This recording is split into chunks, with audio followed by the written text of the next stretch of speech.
lichen on गर्नुस् video अलिकति घन्टी बज्छ हेर्न गइहाल्नुस् कहाँ छौ यति बेला हामी गोदावरीमा आउँदै प्रथम अंकित थापा फरम झापा उहाँ चाहिँ चर्चित मान्छे हो हाम्रो नमन दाइको युट्युब च्यानललाई सब्स्क्राइब गरौँ लाइक भिडियोलाई लाइक गरौँ बेल घन्टीमा पनि क्लिक गरिदिनु होला यति बेला हामी इसिमोड लाइभ माउन्टेनमा हैन हेलो नमनजी ल्यान्डरको बिल्डिङ चाहिँ हामी त्यसपछि हामी यो माटोको र्यामअर्थ बिल्डिङ हेर्दैछौँ हैन यति बेला उमेश भाइको केही भनाइ राखिदिउँ के छ कस्तो लागिरहेछ यसो भिजिटमा आछौँ हैन हेरिरहेछौँ हैन र्यामडोरको एउटा बिल्डिङ बनाएको रहेछ त्यसको बारेमा कहाँ छौँ हामी यति बेला अहिले हामी गोदावरीमा छौँ इसिमोडमा 5 देखि 6 वटा मेटेरियल हालेर बनाएको हैन भन्दै थियो इको फ्रेन्डली बिल्डिङको नाम चाहिँ यो तपाईँ यहाँ के पदमा कार्यरत हुनुहुन्छ ल यो बिल्डिङको बारेमा जानकारी गराइदिनु हामीलाई बाहिरदेखि यो ठुलो छ भित्रदेखि त कर्नलमा छ सिधै छ सिधै छ बाहिरदेखि चाहिँ पिलर चाहिँ आइबिमको हालेको छ अनि टाइपिङ नि सबैमा छ बाहिर चाहिँ र्यामिङको छ भित्रदेखि टाइपिङ छ त्यो यो भित्रको उसमा चाहिँ स्ल्याबमा चाहिँ तलदेखि काठ छ बिचमा इन्सुलेसन फर्म अनि डन्डी राखेर माथिदेखि फेरि ढलान गरेको काठमाथि इन्सुलेसनमाथि ढलान गरेको छ ढलान चाहिँ कति गरेको छ 4 इन्च 4 इन्च ढलान गरेको छ यो काठ नराख्ने भइहाल्छ नि अनि माथिदेखि अब पार्किङ आउँछ त्यसो भए धेरै मेटेरियलहरू प्रयोग भएको छ ओके अनि सबै भित्र आइबी भने चाहिँ हामीले भित्रको फेसमा राखेको छौँ सिधा यो तल चाहिँ मोटो छ माथि चाहिँ सानो सानो हुँदै गएको छ फाउन्डेसन चाहिँ के छ पुरै हात्तीपानी राखेर बनायो हात्तीपानी नै छ टाइपिङ साइपिङ सबै हालेर हात्तीपानी गरेर बनाउनु हो अनि त्यसमा डबल टाइपिङ होला डबल टाइपिङ होला भनेपछि हामीले यसमा फलाम नराखेर आरसिसी पुरा राख्यो पनि भयो ओके आरसिसी फलामको नराखेर यतिकै नै हुन्छ तर लोड खासै लिँदैन होला त्यति नै काहीँ गर्नुभएको छ त्यस्तो कति तलसम्म गर्नुभएको छ हामीहरू 2 तलसम्म के नराखिकन खालि यसकै मात्रै यो चाहिँ डन्डी राखेको छ यो सिल जस्तो पनि अनि भर्टिकल पनि ओके ल यो आरसिसी फ्रेम वाला बिल्डिङ भन्दा हैन pure RCC building frame building भन्दा यो चाहिँ के फरक छ यसमा अब गर्मीमा चिसो हुन्छ चिसोमा तातो हुन्छ माटोमा के मिसाउनु हुन्छ माटो डस्ट चिप्स बालुवा अनि सिमेन्टी चाहिँ स्टेबलाइजर हाल्नुहुन्छ सोल स्टेबलाइजर भनेर हाल्नुहुन्छ त्यो पनि हाल्नुहुन्छ सोल स्टेबलाइजर भनेपछि कति दिन लाग्यो तपाईँलाई यो पुरै वाल बनाउन लगभग एउटा घरको लागि 1 महिना जति 1 महिना लाग्छ भनेपछि तपाईँले एक दिनमा कति लेयर र्याम गर्नुहुन्छ कति सेक्सन सेक्सन त 3 ठाउँमा चलाइरहेको अनि र्यामिङ चाहिँ 4 फिट 6 फिटसम्म गर्नुहुन्छ है हुन्छ एकचोटिमा कति 2 फिटको 2 फिटसम्म एकचोटि 2 फिट एकचोटि र्याम गर्ने नै पहिला 4 इन्च हाल्ने अनि 2 इन्च ठोकेर बनाउने तर 2 फिटको फर्मा 2 फिटको हुन्छ ठोक्नु चाहिँ 2 इन्च 4 इन्चमा ठोक्ने 4 इन्च माटो हाल्ने ठोक्ने 4 इन्च माटो ठोक्ने के हुन्छ ठोक्नु चाहिँ केले डुर्मुसले हुन्छ लोड अनि पुग्छ त लोड पुग्छ सब हातैले ठोकेको हातैले ठोक्ने सबै हातैले ए अनि बलियो हुन्छ त हुन्छ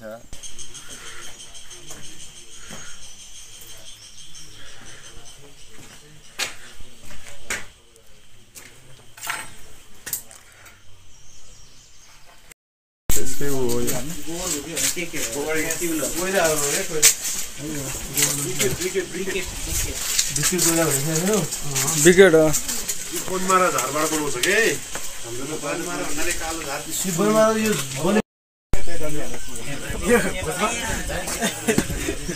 क्या यो बनाएर बस्छ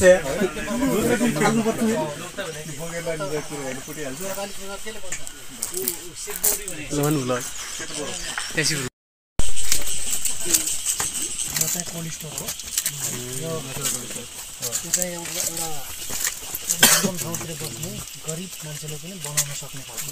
त्यसको भित्र चाहिँ हामी फ्रुट भेजिटेबलहरू स्टोर गर्छौँ स्टोर गरेको बेलामा तपाईँको यो बालुवा पनि पानीले चाहिँ भिज्नुपर्छ र माथि चाहिँ हाम्रो यो जुटको बोराको कभर हुन्छ त्यो पनि तपाईँको चिसो अवस्थामा हुनुपर्छ त्यो बेलामा चाहिँ तपाईँको त्यो भित्रकै हाम्रो बाहिरको टेम्परेचरमा 10-12 डिग्रीको चाहिँ डिपेन्ड पाउन सक्छ अल्टरनेटिभ फुटमा यसमा यो यो यो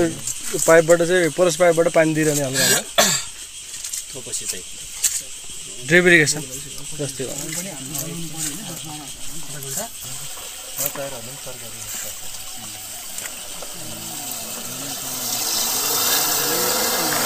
लाइट बली छ ग्रिन ग्रिन होइन बिले हो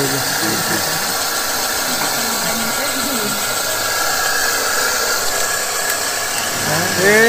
ल प्र्याक्टिकल्ली देख्न पनि पाइयो उता बुझ्नु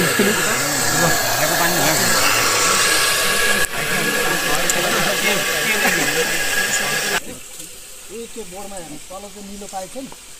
हो यो ड्रममा यसको पानी त ड्रममा झर्छ ड्रमबाट चाहिँ तल तपाईँको त्यो निलो पाइपमा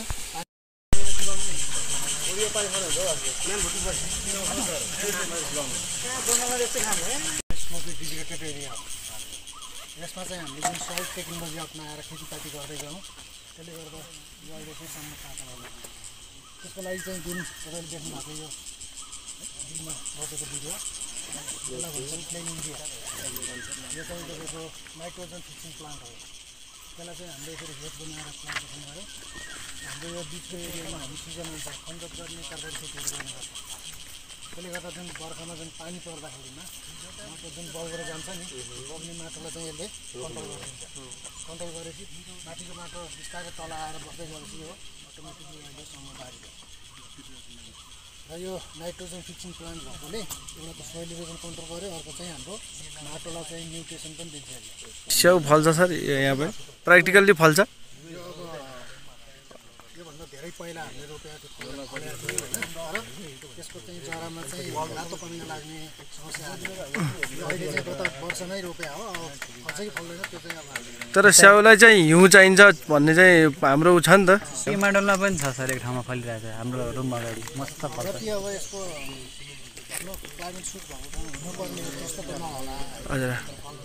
कम्युनिटी बेस्ड अर्ली यो तपाईँले अब हालसालै पनि यो फ्लडले कति ठाउँमा नोक्सान भएको थियो नि हो त्यस्तो ठाउँमा चाहिँ हामीले यो सिस्टम राख्यौँ भने हामीलाई चाहिँ फ्लड आउनुभन्दा पहिले नै सूचना दिन्थ्यो त्यो भइसकेपछि हाम्रो चाहिँ ज्यान बचाउन सकिन्छ वार्निङ हाम्रो डेमो हो यो चाहिँ तल्लो भाग जहाँ चाहिँ यो खोलाको वरिपरि मान्छे यसरी घर बनाएर बसेको छ त्यो माथितिर अडेसरी चाहिँ खोला बगेर आउँछ यो खोला हो उ त्यो दुईवटा जुन सेन्सर छ त्यो हामी खोलामा राख्छौँ होइन यो जुन बक्स छ यो चाहिँ हामी बस्तीको वरिपरि राखिन्छ त्यसले चाहिँ वायरलेस यसमा चाहिँ कम्युनिकेसन गरेर हुन्छ हामी यहीँ बसेर पनि तपाईँको पानीको लेभल फ्लड कुन लेभलमा छ भनेर यहीँबाट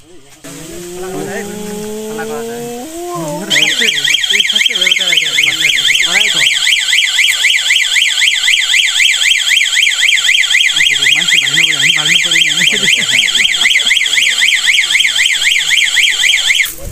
सबभन्दा सुरुमा जाने घर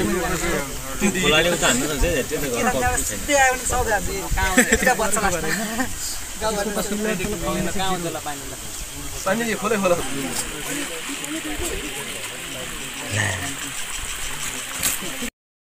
म्याक्सिमम टेम्परेचर र मिनिमम टेम्परेचर भनेर र यो जुन भाँडामा पानी देख्नुभयो यसलाई भन्छ इभापोरेसन टेम्प यो चाहिँ अब हाम्रो पानीको मात्रा चाहिँ कति चाहिँ इभापोरेट भएर गयो भनेर त्यसबाट थाहा हुन्छ अर्को यो जुन छ यो प्रेसिपिटेसन रेनगस यो चाहिँ कति मिलिमिटर पानी पऱ्यो भनेर यसले नाप्छ यो चाहिँ मेनुअल हो यो दुईवटा चाहिँ फेरि अटोमेटिक हो र यो पछाडिको जुन देख्नुभयो त्यो चाहिँ सनसाइन रेकर्डर ए सनसाइन र सनसेट कति बुझ्नु हो ठ्याक्कै सनसाइन कति भयो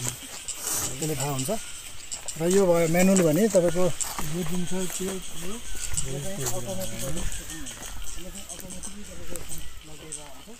चाहिँ यहाँ फोकस गर्नु पऱ्यो ल मान्छे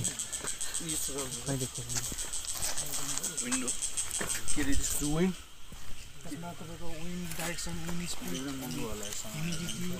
टेम्परेचर डायनामिक प्रेसर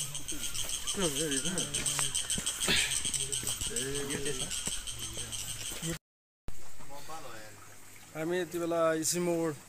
लिभिङ माउन्टेनमा छौँ होइन माथि बोर्ड छ यहाँ माछा हेर्नु माछा छ भने कहिले हल्लिन्छ हेर्नु है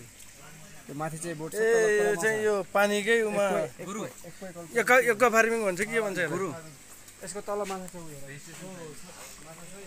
ल उमेश भाइ एक्सप्लेन गर तिमी होइन ठिक छ यो तलतिर माछा छ होइन माथितिर बोडीतिर फैलाएको छ पानीमा मात्रै हो कहाँ देखाएको थियो यो चाहिँ कता भयो आज मैले देखेँ